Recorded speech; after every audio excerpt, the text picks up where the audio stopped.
Thank you for tuning in to the GSMC Sports Podcast presented by the GSMC Sports Network. I'm your host, Nelson, here on this Wednesday afternoon, and we've got a lot to talk about today in this segment. I'm going to be switching it up a little bit, so we're going to open up with some NBA basketball news in the first segment because recently Tyrese Maxey, he apparently was calling out Joel Embiid in practice, as reports came out later on I believe, yesterday night.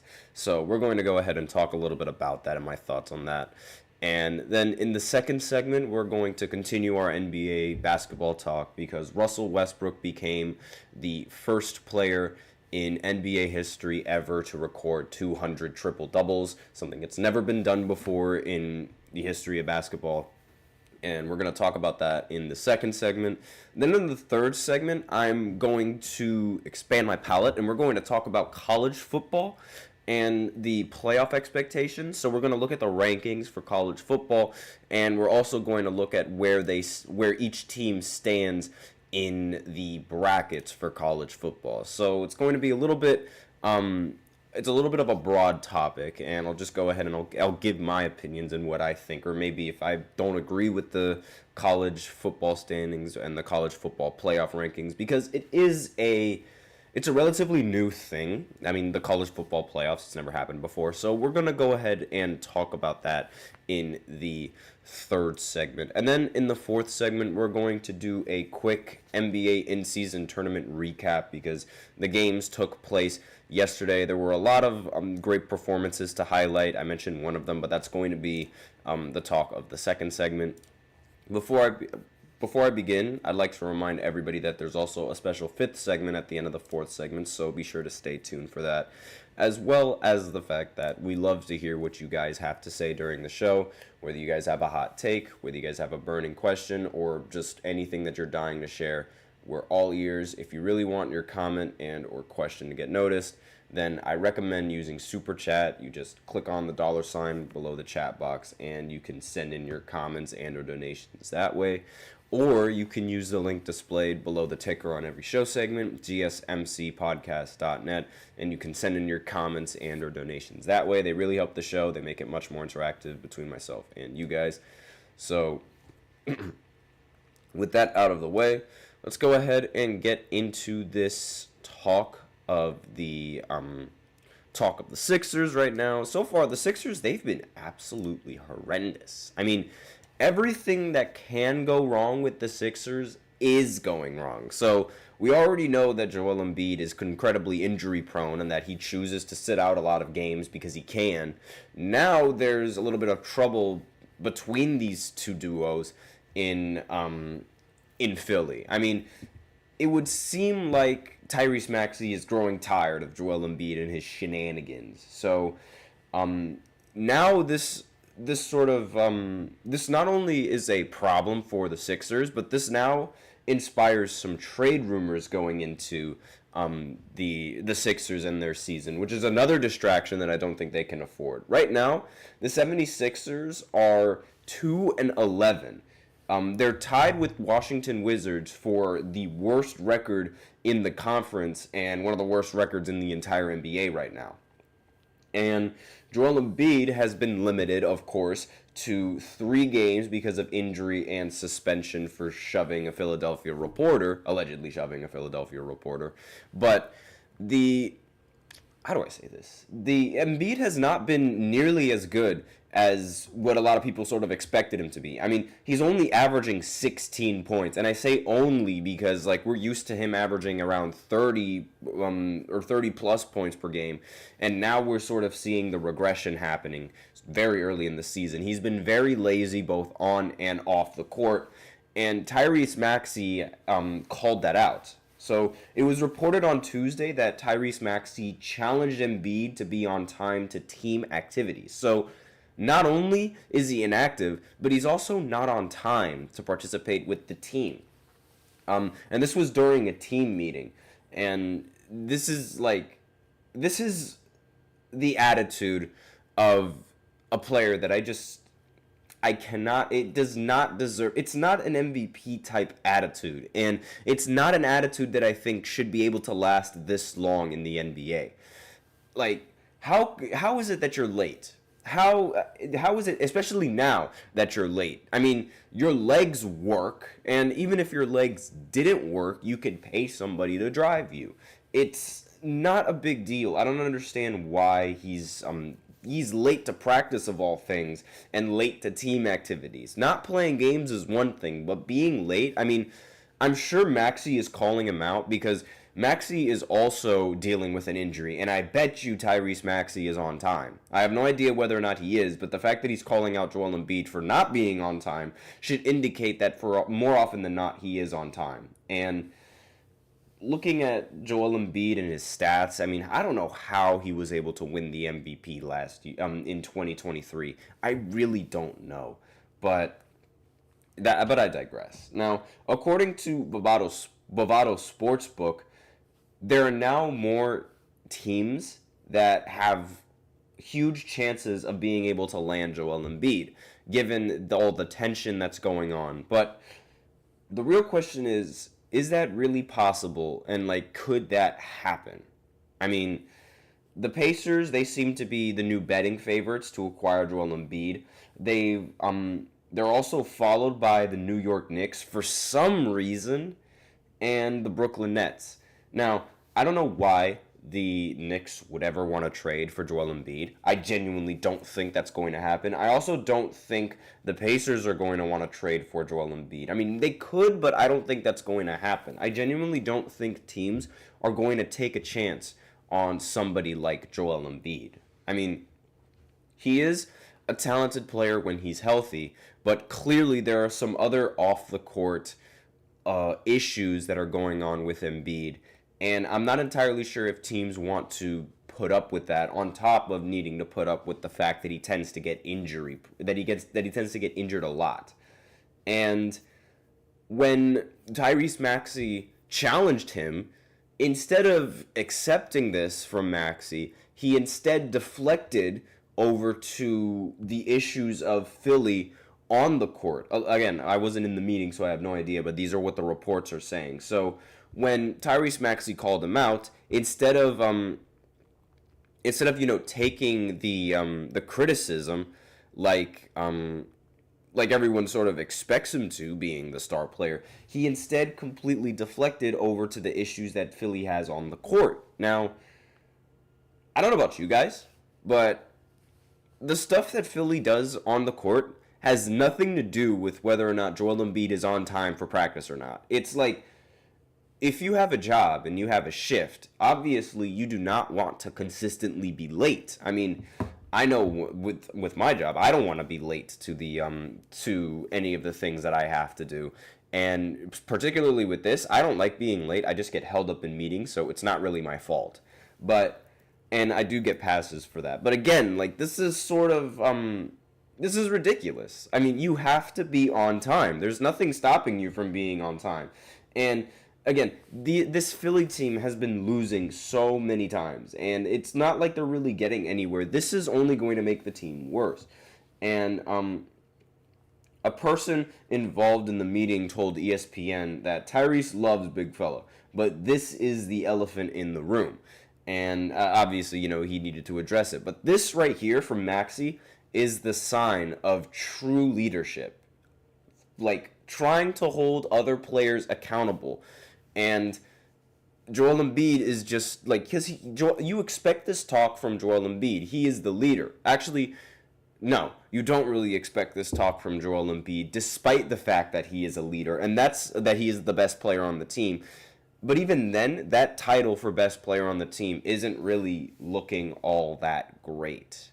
And Paul George's move to join the 76ers could not have turned out any worse than what it's turning out right now. I mean, it has been unbelievable.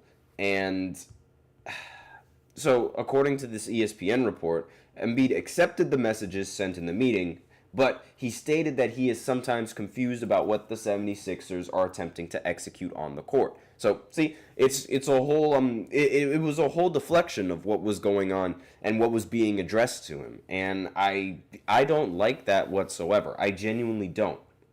Embiid, who was listed as doubtful most of Monday due to an illness, was not seen by most teammates and coaches throughout the day before appearing for warm-ups and playing in the game. And Maxey is highly regarded as a young leader by many in the organization, and those around the team were not surprised that he spoke up on Monday. He has been out since November 7th with a strained right hamstring, but sources said he's expected to return sometime this week, either Wednesday in Memphis or Friday at home against the Brooklyn Nets. I'm expecting him to return on Friday. And, I mean, this, not only is this like showing the sort of incompetence of Philly this season, but I think now teams are realizing that you can't put 3 random all-star caliber players onto a roster and expect to win a lot of games anymore. I don't think that's going to be a trend that's going on anymore in the NBA. And I mean, this is absolutely horrible. Whatever could go wrong with the 76ers is going wrong. And quite frankly, I don't think any NBA team is going to want to trade for Joel Embiid. And I don't really think that Joel Embiid has much of a place left in the NBA. Again, that's just me. The way that he's been playing so far in only the 3 games that we've seen him play, he's been absolutely horrendous. And if he's going to continue missing these games and being late for practice, I just would not want to deal with something like that on the team. You could argue that it's like even worse than Kyrie and the situation that was around Kyrie in Brooklyn. I mean, there were times when Kyrie just did not want to play in some games, or like he wouldn't even be injured, he just wouldn't want to play in some of these games and he would sit out. That was the same issue with Kevin Durant, and that was one of the biggest reasons why James Harden ended up leaving to go to Philly, because he did not like the fact that Kyrie just wasn't playing in a lot of these games and he wanted to win. So I don't know whether or not, in fact, let me know in the comments what you guys think is worse, the Kyrie situation or the situation with Joel Embiid. Because, like, right now, it seems like, I mean, Kyrie is incredibly valuable for the Mavericks, and he's not always available, but most of the time he is available. It's nothing like what it was on Brooklyn.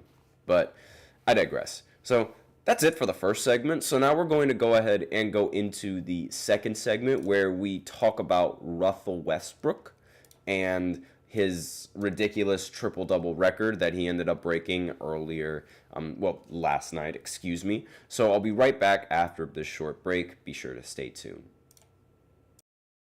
I feel like I'm losing my mind. Is everybody in the world blind? Please, Lord, give me a sign, a sign. I feel like I'm losing my mind. Is everybody in the world blind? Please, Lord, give me a sign, a sign. I wanna be the greatest. Everybody on the fake shit. I look around and feel like everybody is the fakest. I make this every day and I'm impatient, hoping one day I blow up from the basement. Statement, the top is so vacant. I don't hear shit that I think is amazing. Waiting for my day when I'm playing sold out shows for 1,000 faces. Hey, give me that crown. Get in my way and to be put down. It ain't your place, all this my town. If I want that shit, then I'll get it right now. I'm losing it, the noose it fits, some losing shit, a stupid myth. You choose to live or choose to dip, you choose to fight or lose your grip and lose a gift. Oh. I feel like I'm losing my mind. Is everybody in the world blind? Please, Lord, give me a sign, a sign. I feel like I'm losing my mind. Is everybody in the world blind?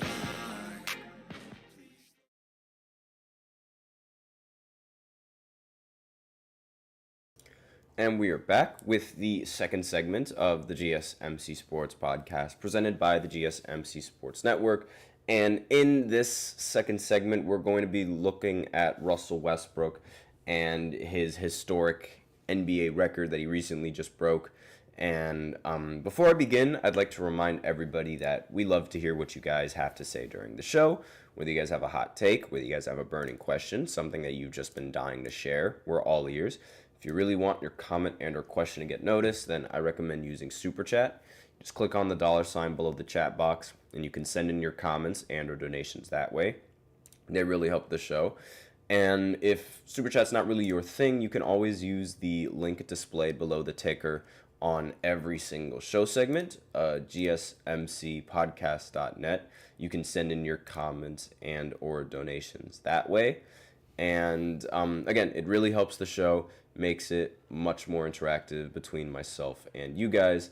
So with that out of the way, let's go right ahead and get into this first segment, which is the second segment, which is going to talk about Russell Westbrook. Now, he broke NBA history, and I mentioned this as one of the records that was most likely going to be broken in the NBA this season, and he only needed one triple-double to do so, and today marks the first triple-double of the season for Russell Westbrook, and he's the only player in NBA history to ever record 200 triple-doubles, ever. And, I mean, if he's not already cemented as one of the greatest point guards in the NBA, this record definitely puts him in that conversation. The only real knock on Russell Westbrook is his lack of championships, which are, whether it's his fault or not, I'll let you guys be the judge of that. I personally think some of it holds. He definitely holds some blame for some playoff performances, but regardless, the Nuggets, they actually lost to the Grizzlies on Sunday, November 17th. So then now on yesterday in the tournament play, in the group play, they ended up beating them 122-110. Both of those games were without Nikola Jokic, by the way. So they took what they learned from their mistakes in the previous matchup, and without Jokic, they were able to improve and beat the team that ended up beating them. So that was great. I think that is a good sign for the Nuggets. Now, I will say that while the Nuggets were shorthanded, the Grizzlies were also rather shorthanded because they did not have Ja Morant in this matchup. And whether you think Nikola Jokic is better than Ja Morant or not, whether you think Ja Morant is better than Jokic or not, both of those players bring significant value to their team, and both of those players, if they're not on the team, would be a serious problem. So, honestly, I see this as an absolute win for the Denver Nuggets because it's starting to show that they could be a competent team with Russell Westbrook on the roster. He ended the game with 12 points, 10 rebounds, and 14 assists. He did not shoot the ball that well. Of course he didn't. 5 for 12. And speaking of his shooting, that's another thing that sort of hinders him in these not playoff rankings, but point guard rankings of all time. Because it's like, while he is and one of the biggest reasons why I'm not really a big fan of him in these past seasons, I mean, one of the things that I just did not like about Russell Westbrook was his constant hunting for these triple-doubles. And while his team does end up winning when he does get triple-doubles, I feel like he tries a little bit too much. And it's evident by how often and how many triple-doubles he gets and the teams that he gets a lot of these triple-doubles on. Remember, like, these triple-double averages have come on teams that are expected to be less than mediocre, and they turn out to be better than what they thought. And on teams that people expected, like, had huge expectations for them, but ended up being worse than what a lot of people thought. So it's like it's an in-between thing with Westbrook and these triple-doubles. And say what you want about him, I personally think that there tends to be, at least now in his NBA career, there's a lot more harm that he brings to a team than good. And regardless of the fact that he ended with a triple-double in this game, he still shot 5 for 12 from the field. And when you when you record 12 points on 12 shots, that's less than ideal. Obviously, the team played so much better than the Grizzlies that it didn't really matter how bad Westbrook played in this matchup. But again, the amount of he took the second most shots on the team. That I don't think that should be able to happen for somebody like Westbrook. He should not be taking 12 shots and only coming out with 12 points to show for it. That's just not it. Not ideal. I do not agree with that at all. And let's see. So he became the first player to, like I said, first player to record 200 career triple doubles. Is he a stat patter? Because that's one of the things that sort of when you talk about Westbrook and when you look at Westbrook throughout his entire career, that's sort of been a huge stipulation towards Russell Westbrook and his game. Does he pad his stats, or are these triple doubles legitimate? Let me know in the comments what you guys think. I personally think that yes, he does pad his stats from time to time, and in my opinion, he's honestly somewhat destroyed the value of the triple-double in some senses. And whenever he gets one, his fans / the media, they think that he automatically plays great, even if he might have like 6 turnovers and missing more shots than making shots in the game. And, ever since he's been getting these triple-doubles at such a large margin, we look at triple-doubles less and less. Especially his triple-doubles. We look at all of them less and less. It's like whenever Luka drops a triple-double, we're not surprised anymore. But if this was like in 2007, then if anyone dropped the triple-double in 2007, it would like headlines everywhere. That would be the talk of the town. Not just the talk of the town, but the talk of the entirety of the NBA media whenever somebody gets a triple-double like that. And his averages for this season, 10 points, 4 rebounds, 6 assists. I do like the assist numbers. Like, those 6 assists coming off the bench is fantastic. And he's already the NBA's all-time leader in triple-doubles, and he's already surpassed Oscar Robertson a long time ago in 2021. His frequency of getting triple-doubles, however, has fallen off since then, correlating with his transition from being a ball-dominant guard to being a bench player. And, I mean, this is only the second time that he's, I believe in the last few years that he's gotten a triple-double. Ever since he was traded from Los Angeles, and then, the first Los Angeles team, the Lakers, over to the Clippers, and then, actually, he did not get traded to the Clippers. He got traded to Utah, and then the Clippers signed him. I always forget that, for some reason, it happened twice. Westbrook got traded to Utah twice, and 2 times Utah waived him. And it does go to show, the value that he brings. I mean, he's been getting traded ever since that last season on OKC. He got traded over to Houston because he kept getting bounced out of the first round. He played bad in the postseason, and then he immediately got traded over to Washington. And then he had a great season, immediately got traded over to LA. Then he got traded to Utah, waived. The Clippers got him. Clippers traded him back to Utah, waived. And now the Nuggets signed him. It's like he's been jumping from team to team to team. And a lot of people don't really like to see that from somebody who has the talent that he has. But I mean, it's sort of deserved, in my opinion. He's done a lot. There are times where he does a lot of good for a team, but there are also times where he does a lot of bad. He's not efficient, and that's going to be the biggest mark on Russell Westbrook's career. However, despite this, fantastic that he got 200 career triple-doubles. I mean, I was expecting him to break this record.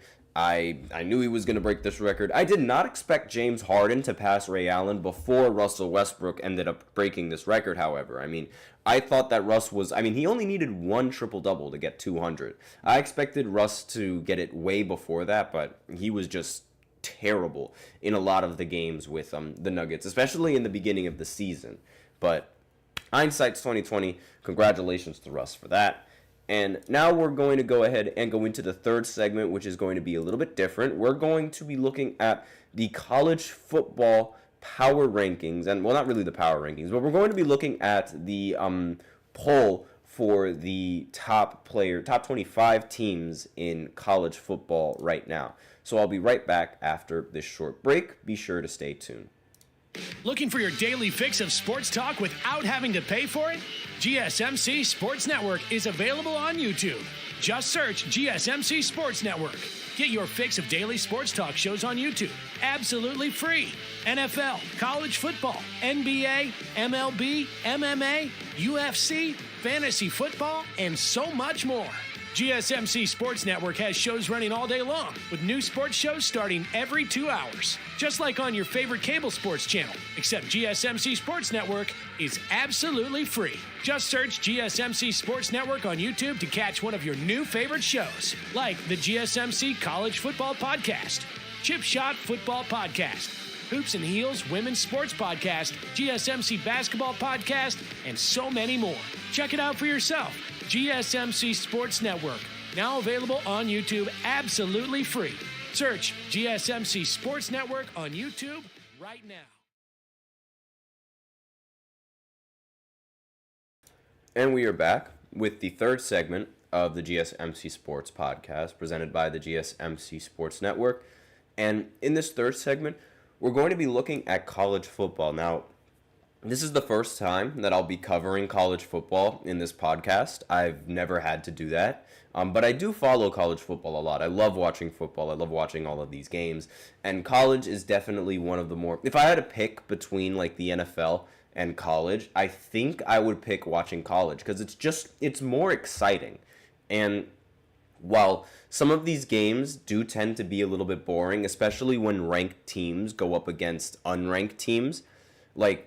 A lot of people, they really expect it to be a blowout. However, in this season, I will say, I remember Florida State, they were expected to be a top team, and then they ended up losing to some unranked teams in the beginning of the season, and now they're just falling out completely. And a lot of high school recruits and a lot of players that were interested in Florida ended up being uninterested or decommitted from Florida State. And I think it's really, really exciting. I also really like the idea of the college football playoffs. I know a lot of people are sort of against that, mainly because it complicates a lot of things, and there are probably going to be a lot of teams that deserve to be in the college football playoffs, but they aren't going to be in the playoffs. There are also proposals going around saying that maybe they're going to expand the college football playoffs a little bit, instead of it being I believe it's a 16-team format, or it could be a little bit less than that, a 12-team format. Apologies for that. Again, this is a whole new thing for college football. I'm used to just only being 4 teams able to play in the college football playoffs.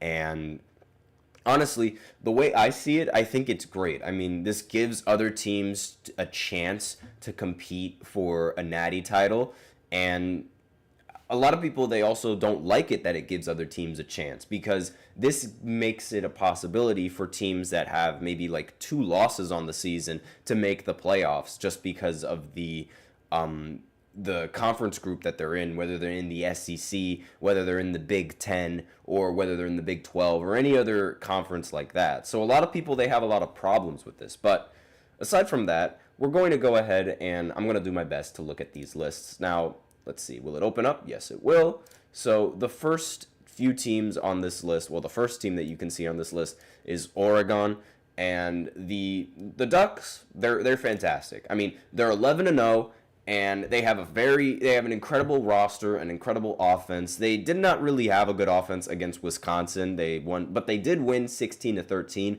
I am all for putting undefeated teams in the in at least, like maybe even in the top 10, I have no problem with undefeated teams being in the top 10. Because the way I see it, it's not their fault that they're winning against these types of teams. It's not their fault that they're either dominating in their conference. It's not their fault that their conference is considered weak. And it's not their fault that they're beating up on lower-ranked teams, or that they're beating up on teams with, how should I put this? I'll explain it a little bit later when I go to Indiana's rankings, but I don't think it's really a team's fault for winning every single time. And I think the team should be recognized for winning in every single game, similar to how Oregon is being ranked. However, Oregon does play in the Big Ten, and they've had a lot of big wins in their season so far. And I mean, they're just an incredibly competent team. I have no problem with them being ranked at number 1. However, if there was a team that I would like to see ranked higher than them going into the playoffs and the standings, it would be the team that's below them, and that's Ohio State. Now, I really like Ohio State. There's Cody Simon.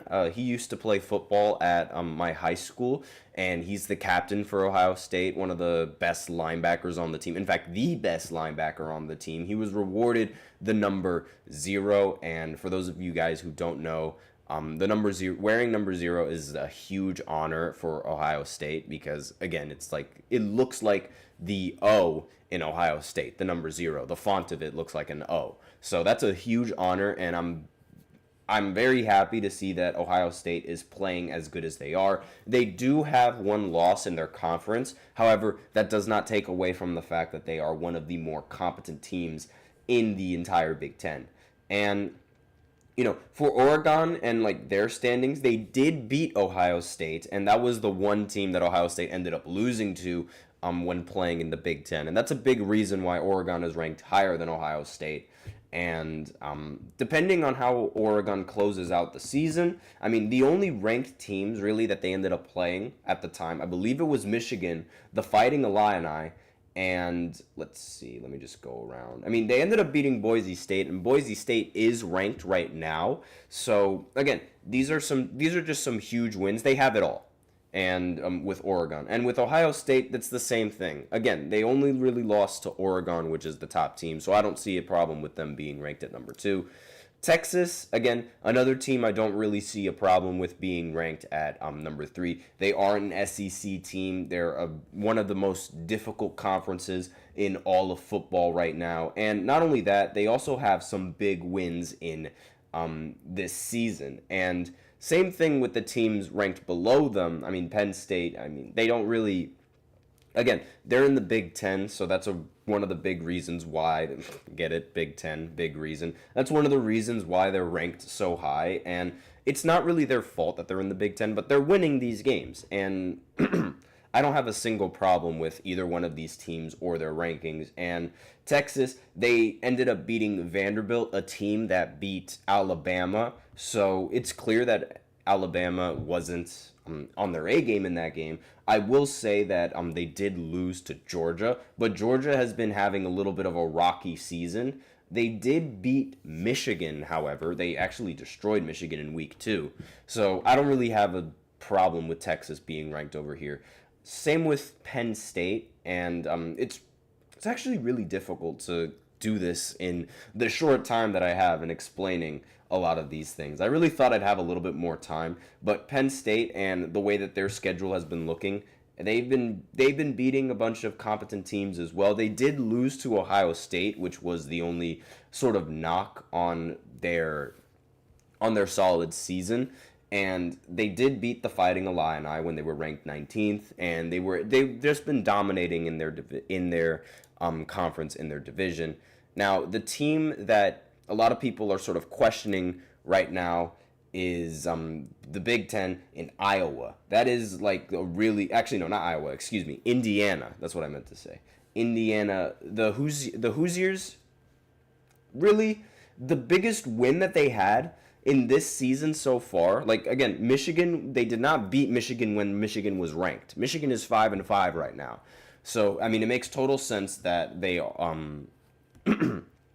that Michigan isn't ranked anymore in these lists. But Indiana, so far, the biggest win for them in this season was Nebraska. Nebraska is unranked, and a lot of people are a little bit upset at this polling because they're ranked so high despite the fact that they did not have a dominant win. Like, if you look at some of the teams that are ranked below them right here, for example, Tennessee, the best win for Tennessee was against Alabama.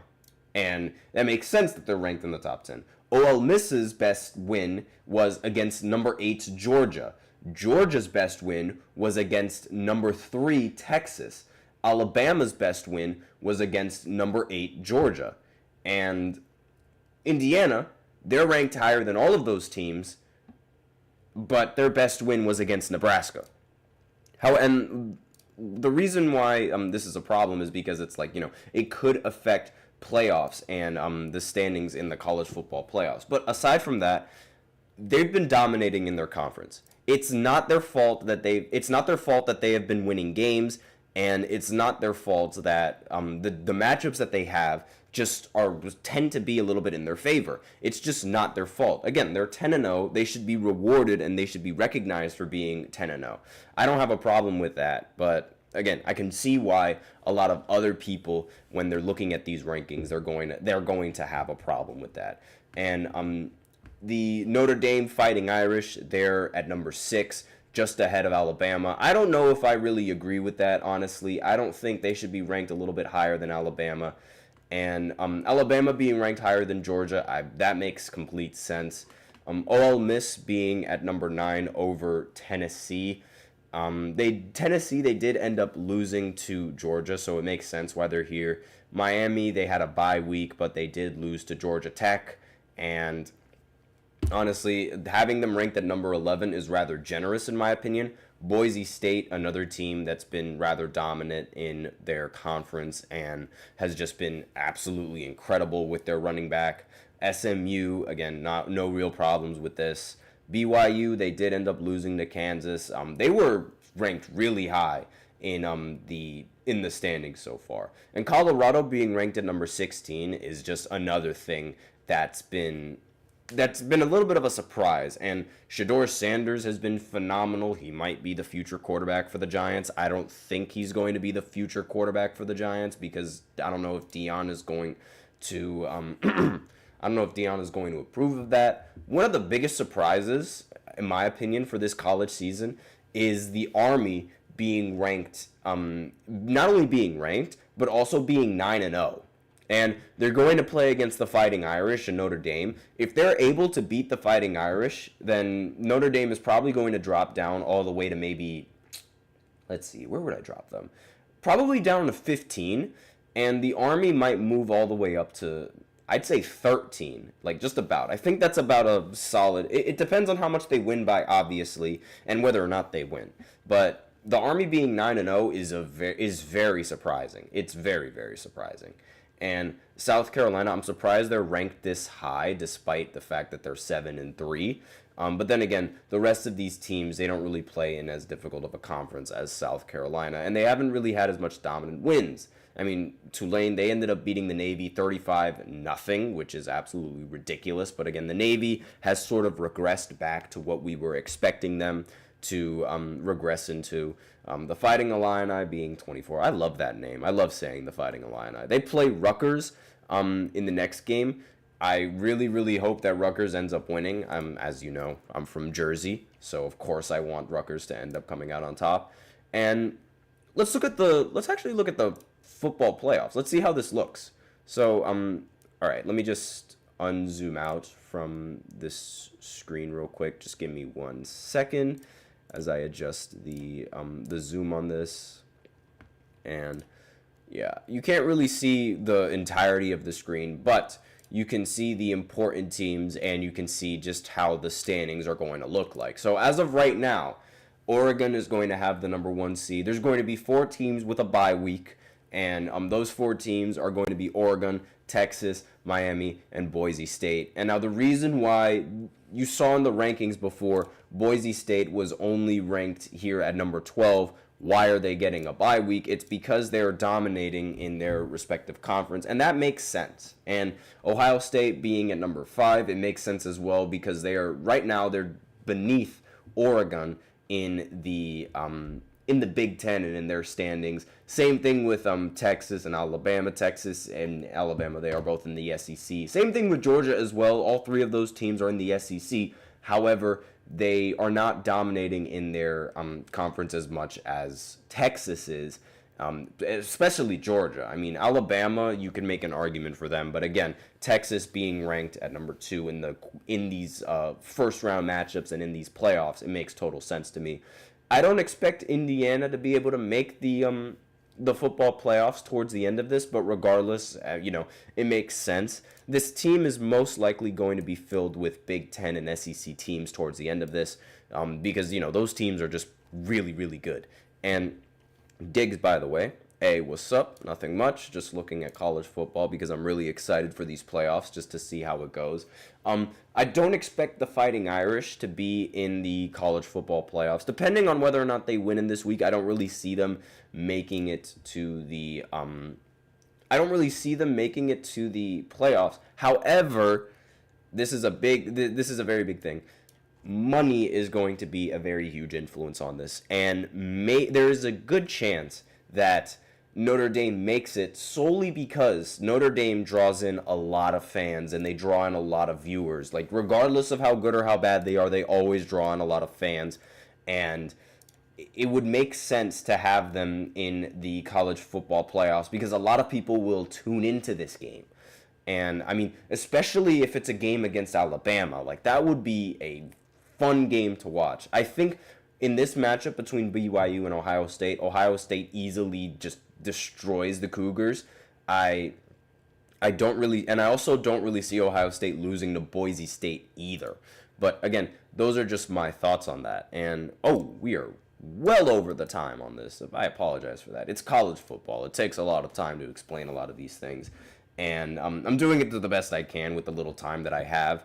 And this college football thing, it's the playoffs. It's a relatively new thing and something that I'm not really sure what to expect from. But I'm very, very excited because when there's more football, there's more fun. And I love that. So with that out of the way, we're going to go ahead and go into a break. And then we are going to do a quick recap of the NBA in-season tournament games that ended up happening last night.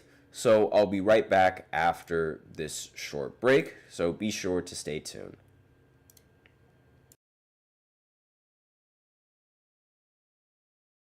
For the best and latest podcasts available anywhere, go to the podcast app on your cell phone and type in GSMC to access free content-rich podcasts on health and wellness, book reviews, sports, entertainment, relationships, social media, movies, technology, finance, and even weird news. Subscribe and download the GSMC Podcast Network's family of shows, available everywhere podcasts are found.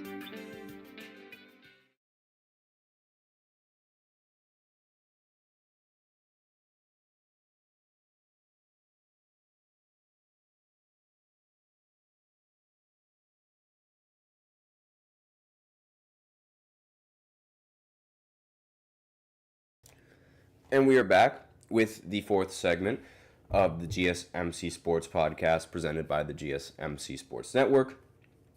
And in this fourth segment, we are going to be looking at we're going to be doing a recap of the NBA in-season tournament, the games that took place yesterday. And we're going to be looking at all of these games and seeing exactly which games I ended up getting right, which games I ended up getting wrong, and let's go right ahead. Let's start it off. So we might as well start off with the game that I got wrong, which was the Nets matching up against the Hornets. I thought that the Hornets were going to beat the Nets in this matchup, but the Nets proved me wrong.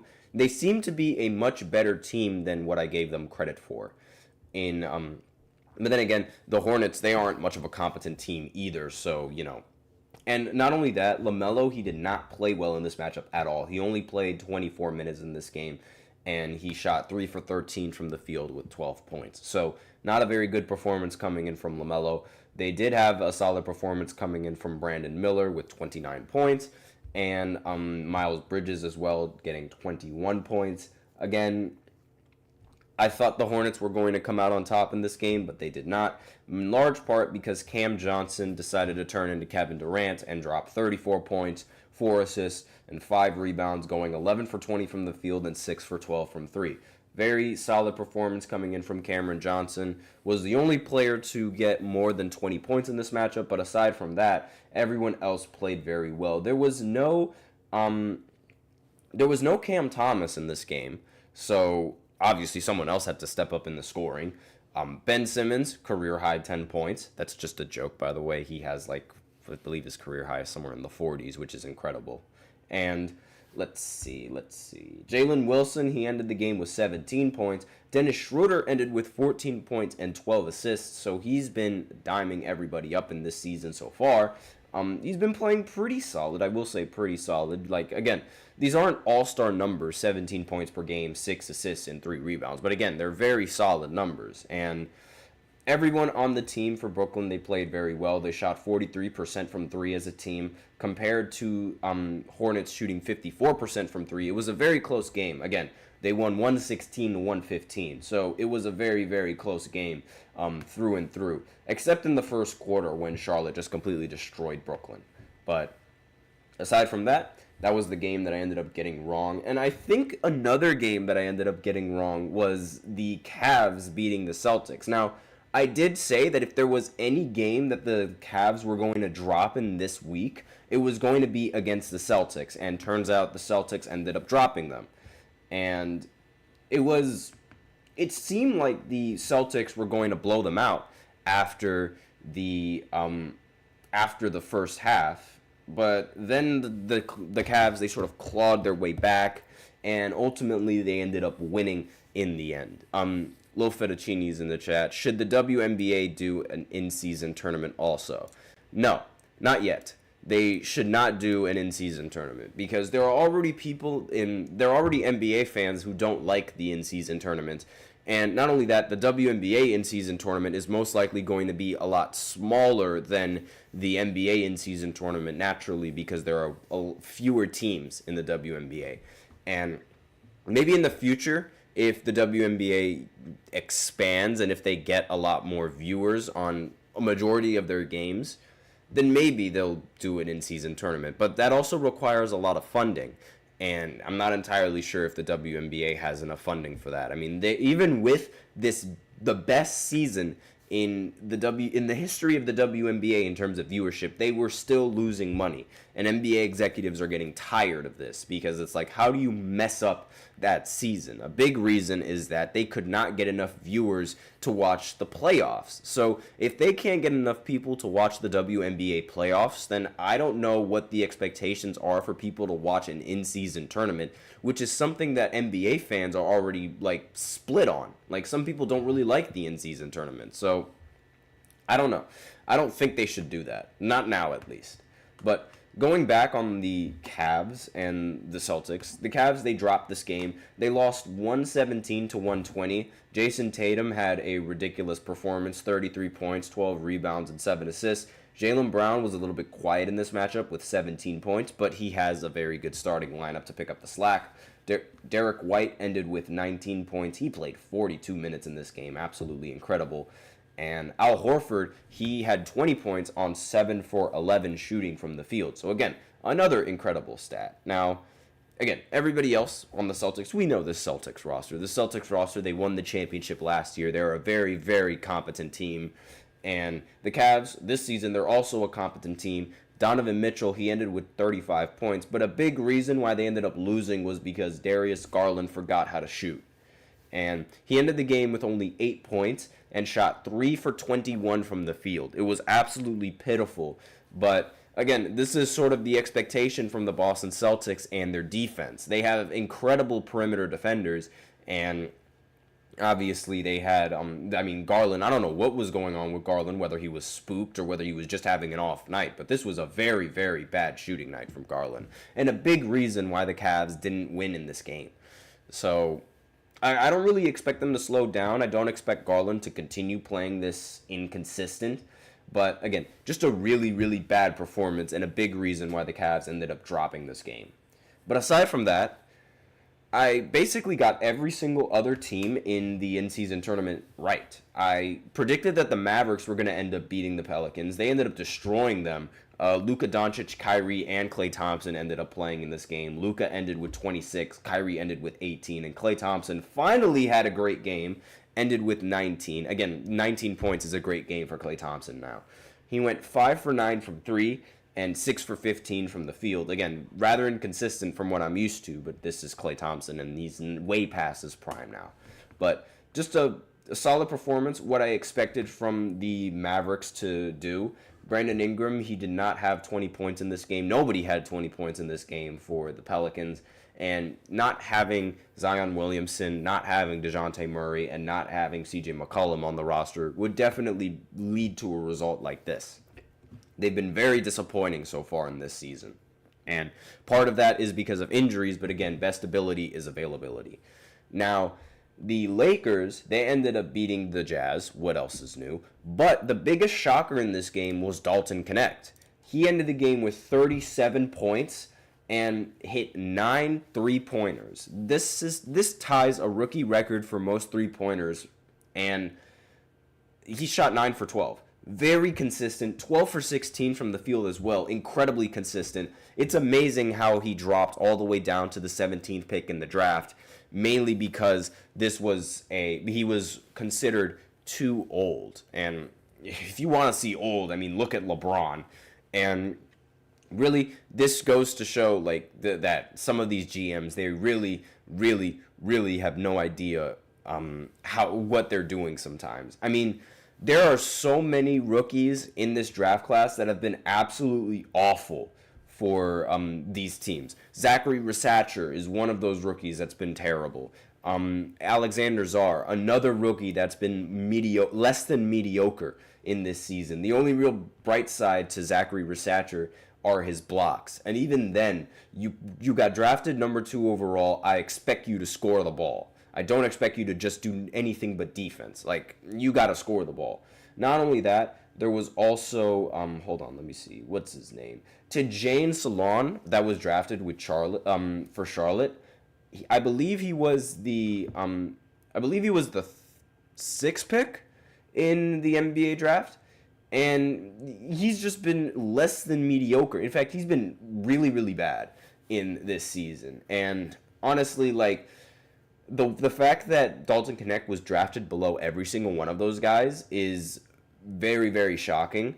And it might prove to be the downfall for a lot of these teams, and a big mistake and a huge plus for the Lakers when they really needed him to. I mean, Austin Reeves has been awful for the Lakers, and D'Angelo Russell has also been awful for the Lakers. I mean, this season, Austin Reeves, yes, he is averaging 17 points per game, but there are a lot of games where he just tanks in efficiency, and specifically from the three-point line. Now, his numbers right now, they're exactly the same as they were last season, but we still sort of expect Austin Reeves to take that next step, and he has yet to do that in this season so far. So, again, really just mediocre, and the expectations for him, he's not living up to it. D'Lo is also not living up to expectations either. In fact, he's regressing a lot. But regardless, LeBron James, Anthony Davis, of course, they had great games. They both dropped 26 points. LeBron ended with 12 assists, and Anthony Davis ended with 14 rebounds. Just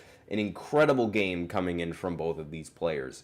And this win moves them up to number 1 in the Western Conference standings for the NBA in-season tournament. Right now, they're one of the 2 teams that are 2-0 in the Western Conference. The other team being Golden State and Houston. They do have a much better point differential, but they did not play yesterday, so that's a reason why they're ranked at number 3. Portland right now holds the wild card spot, and being one of the few teams in the Western Conference that has yet to lose a game.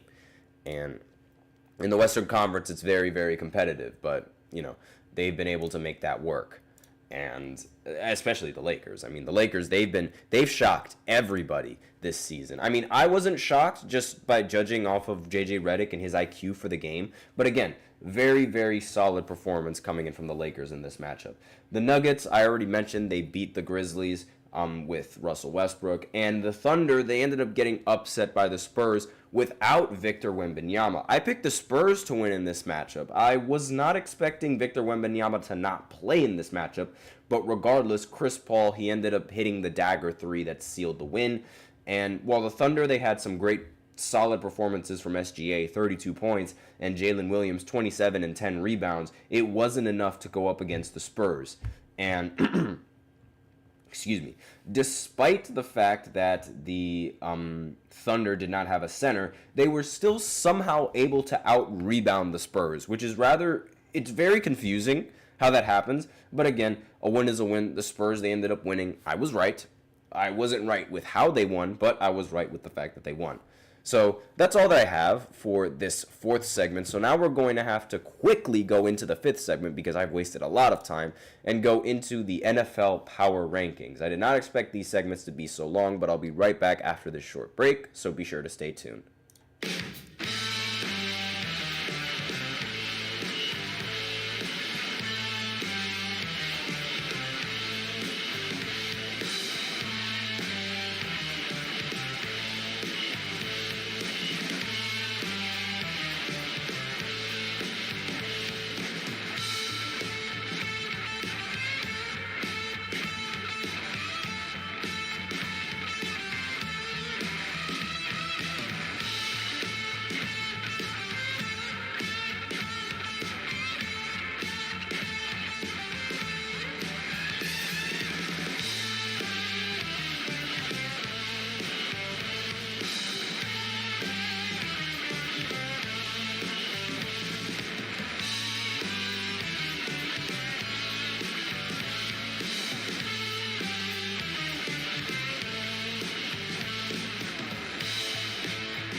And we are back with the fifth and the final segment of the GSMC Sports Podcast, presented by the GSMC Sports Network. And in this fifth segment, we are going to be looking at the NFL Power Rankings, just going off of this, the ESPN website right now. So I'm going to go ahead and pull it up. It's going to be a little bit quicker than most of the other segments because, again, I did waste a lot of time with the college football segment. I did not expect to waste so much time talking about college football, and I should have known college football is very complicated, especially with the new bracket. But at number 32, we have the Raiders. I don't think the Raiders should be at number 32. I think the Giants, they should be number 32. They did have a bye week, which I guess it makes sense why they're ranked higher than the Raiders, because the Raiders ended up losing after the Dolphins beat them 34-19. And, we see hot seats. Yep, Daniel Jones, he's on the hot seat for the Giants. Of course he is. And that seat is boiling. I think it's worse than boiling. I think it's a forest fire at this point. Like, Daniel Jones, we all know how bad Daniel Jones is. He's terrible, and he should not be the quarterback for the Giants. It's amazing how he was able to retain his job for 6 years, but thank the Lord that the Giants are going to finally move on from him. I think this team should be one of the worst teams in the entire NFL. In fact, they should be number 32. They should not be number 31, but that's just my opinion. Jacksonville, they got absolutely destroyed by the Lions 52-6. Would not be surprised if their head coach ends up getting fired. And their offensive coordinator is apparently on the hot seat. I'm not entirely sure how I feel about that, but there's a lot that's wrong with Jacksonville right now. Would not be surprised if they... I'm actually curious. Do you guys think they're going to use this draft spot on a quarterback? Because Trevor Lawrence, like, even with his time, like, he hasn't lived up to the hype. The Trevor Lawrence hype. I mean, he did make the playoffs and he did lead a huge comeback, but aside from that, this season has been very, very, very disappointing for Jacksonville. And there's a lot of problems going on. I wouldn't be surprised if their head coach ends up getting fired really soon. It could happen any day now, but really no problems with that. Tennessee, they put up a little bit of a fight against the Vikings, but again, not really much of a fight. And the Vikings, they've really surprised a lot of teams and a lot of people and their expectations. I actually have to speed through this because I am running out of time. So I have no real problems with the Titans being at number 29. The Browns, they're a really bad team. They have a really bad quarterback situation. Makes sense that they're ranked at number 28. The Jets being ranked at 27. Again, another team in a bad situation. A team that was expected to be contenders and a team that was expected to be at least a competent team, at the very least, ends up being less than competent. Just shows that they're the casual Jets. The Panthers, they moved up, and I mean, it makes sense. They did end up beating the the Giants in the previous matchup, but again, it's the Giants, so them being ranked at 26 makes sense for them. The Patriots also being ranked at 25 makes sense. They did lose to the Rams, but they did put up a good fight. Drake May, he's making some rookie mistakes, but that's sort of the expectations for him being a rookie. Right now, the team looks a little bit more competent offensively with Drake May at the helm than they did with Jacoby Brissett, and in my opinion, that's a big reason why their season is looking like this right now, because if they ended up starting Drake May from the start and not playing Jacoby Brissett for as long as they did, they'd probably be in a much better spot. Next, the Dallas Cowboys. Makes total sense. How about them boys? I mean, I bet you the Cowboys, after they beat the Giants, everyone thought that it was the Cowboys' year. At least the Cowboys fans thought that it was their year. They've been terrible, and it makes sense that they're at rank number 24. The Bears, they've been really mediocre, and they have been one of the, I wouldn't really say shocking teams because we expect the Bears to be this bad, but Caleb Williams has not really lived up to most of the expectations. I think the big problem with that is the coaching around him, and it makes sense that the coach is on the hot seat. But again, we'll just have to see how Caleb Williams develops. It doesn't matter that he paints his nails. He was a fantastic quarterback in college. The Saints being ranked at number 22. Again, I don't really expect them to be ranked any higher than that. They have a 4-7 record, rather mediocre. They did destroy the Browns, but again, the Browns are a very bad team. And the Dolphins, they're moving up in the rankings. Now they have Tua Tagovailoa, and they still are second in the AFC East. It's just the AFC East is so bad with the Jets and the Patriots dropping a bunch of games. So it makes sense. Will they make the playoffs? Not entirely sure. They'd most likely have to win out. They'd have to win a lot of these games if they want to make the playoffs. The Bengals, they've been rather disappointing. A huge burden of that falls on the defense because Joe Burrow is having an MVP caliber season, but it's just the defense can't really seem to get consistent stops. The Colts, they ended up beating the Jets. Anthony Richardson had a fantastic game-winning touchdown drive, and the team, they sort of answered the call when they needed them to. And I think that, according to reports, benching Anthony Richardson was a good wake-up call for him, so maybe we'll see them ranked a little bit higher. And right now, in their standings, they're 5-6, second in their division. Again, mainly because their division is also really bad. They have the Titans and the Jaguars, who only have 2 wins to show for it in their season. And if they end up winning out, maybe we could see them in the playoffs. We could. Again, it's a very big if, but we could see them in the playoffs if they win their division. Now, next team, the Buccaneers, they're suffering from injuries as well. I believe Mike Evans is going to return, so they might end up getting a boost in their rankings if they end up winning. They've been pretty mediocre in this season, but again, still they're able to make the playoffs because they are really, really close to the Falcons in the NFC South. The Falcons, they're 6-5. And the Buccaneers, again, they recently had a bye week, so they could catch up to the Falcons. It really, really depends on how the season goes. The Falcons being ranked slightly above them makes sense. And, I mean, they just got absolutely destroyed by the Broncos. I have this rule where it's like Kirk Cousins, most of the time in almost every season that Kirk Cousins plays, he has to be close, like really close to having a 500 record. If he has over a 500 record, then he's going to lose some games. If he has under a 500 record, he's going to play like the best quarterback ever. And Seahawks, they did beat the Niners, but still, for some reason, the Niners are probably ranked higher than them, which I don't really understand. I mean, they are the Niners, so I guess it makes some sense, but they've been very, very disappointing in this season so far. I'm talking about the Niners, by the way, but the Seahawks, they've been a surprise. I will say that they do get docked a few points for losing to the Giants that one time. Geno Smith has been very, very mediocre in in a lot of these games that they've been playing, and his stats as a quarterback are not really that impressive. I mean, I will say that they're just not as impressive as what we've seen from him before. I mean, looking at his stats, he has 11 touchdowns to 11 interceptions. So less than ideal for a quarterback. The Rams staying at number 15 after beating the Patriots, again, that makes sense, but Matt Stafford had a great game in that one, and we'll see how the rest of their season unfolds. Right now, they are tied for one of the NFC West is very competitive. A lot of the teams, they have the same record in the NFC West, and the Cardinals are leading the charge all the way with the 6-4 record. So we'll have to see how they look in the standings. The Broncos, they get a huge boost for beating the Falcons, and Bo Nix having an incredible game going into this one. He threw for like 4 touchdowns, I believe. It was absolutely incredible. The Niners, dropping only to 13, maybe a little bit too generous. I wouldn't be surprised if the Broncos should be ranked higher than them. And this is a little bit of a disappointing start to the season. I will say that it might be because McCaffrey did not start for a lot of the games. I mean, he's only played 2 of them.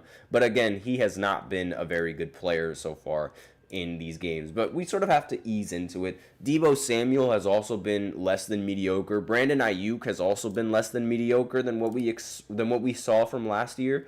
So again, I don't think this ranking. I think this ranking is a little bit too generous.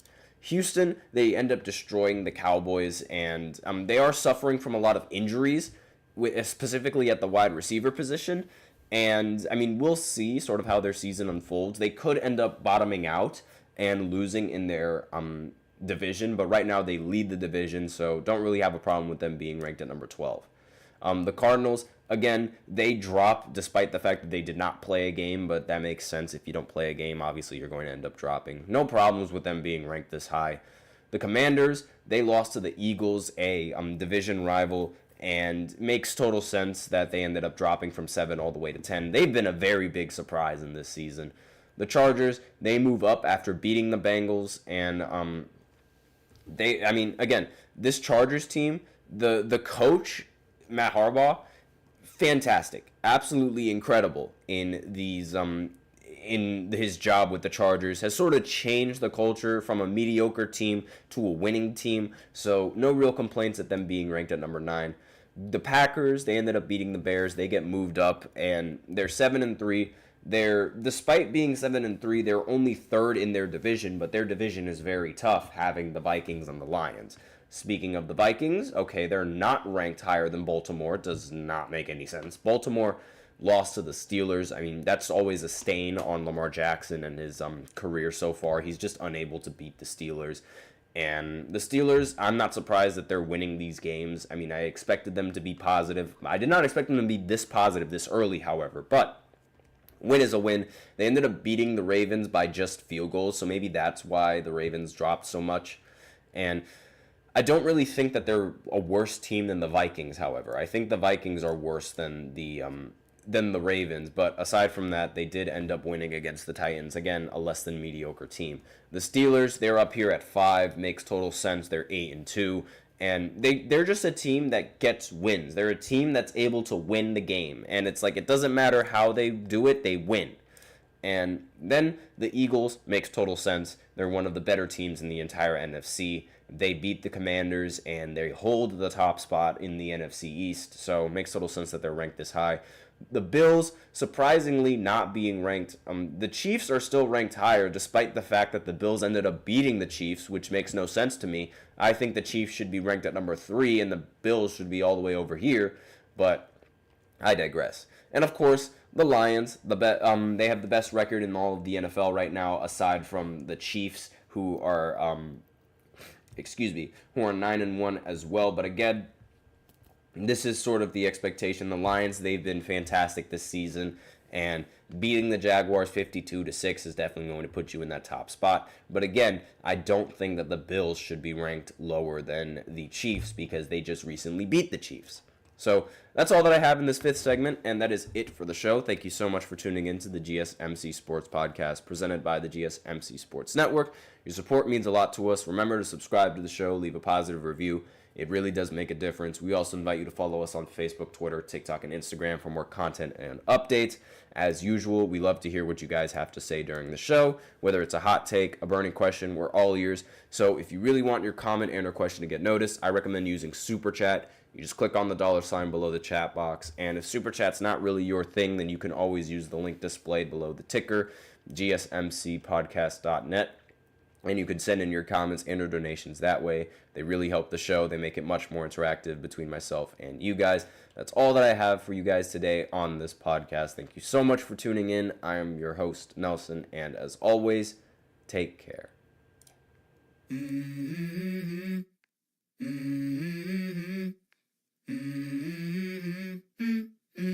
Let's go.